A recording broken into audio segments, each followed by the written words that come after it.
Hello everyone, let's dive into the new features and changes that Microsoft is rolling out for Windows 11 version 25H2 with the release of build 26200.5702 and the dev channel. These changes are part of the early development of version 25H2, so they may or may not become part of the final version. As part of this release, Microsoft is making available the Administrator Protection Security feature, which is available through the Windows Security app, and once it is enabled, it provides a new security layer that prompts for authentication when untrusted or unsigned apps require elevation to make system changes. Now, I went ahead and turned on this feature, and you actually need to restart the computer in order for the changes to take effect. And then let's say if we go to the Settings app, and then if we try to access the Advanced Settings page, that requires elevation. So we're going to see the Administrator Protection prompt right here, and we need to authenticate in order to access that specific page.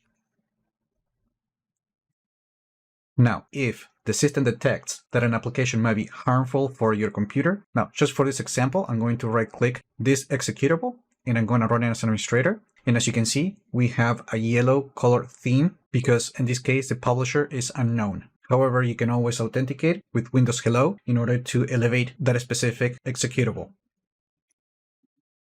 Although this feature might remind you of the User Account Control feature, this one is different. The User Account Control is a broader security feature within Windows 11. In contrast, the Administrator Protection feature ensures that any access attempt or tampering with the code or data of an elevated session requires authentication. I do have another video explaining how to use this feature, so check the video description to link to that particular tutorial. Now, for version 25H2, Microsoft is also updating Click to Do, and it's adding a new describe image action, as you can see right here, which uses AI to generate a description of an image, chart, or graph. When selecting the action for the first time, the system will have to configure another AI model that works on the device to generate the information, but without requiring an internet connection. So once you select that option, then the description will look something similar to this. This feature is currently available for Copilot Plus PCs using Snapdragon processors, but support for AMD and Intel will arrive in a later date.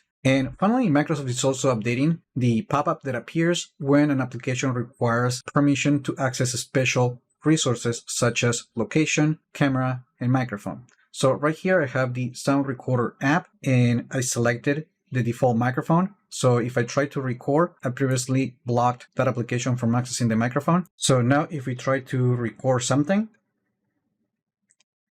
we're going to see that we get that new pop-up that dims the background to draw more attention and improve clarity. And that's pretty much all the significant features and changes that we're going to see in this preview. Also, in this release, Microsoft is rolling out several fixes and improvements regarding Windows Security, Taskbar, Search, File Explorer, and more. Also, in this release, Microsoft is removing the PowerShell version 2.0 from the operating system. You can check the link in the description for more details. Now, let me know in the comments what you think about these new changes. Also, like the video, share it, and subscribe to the channel if you haven't done that yet. And I just hope this video was informative for you, and I would like to thank you for viewing.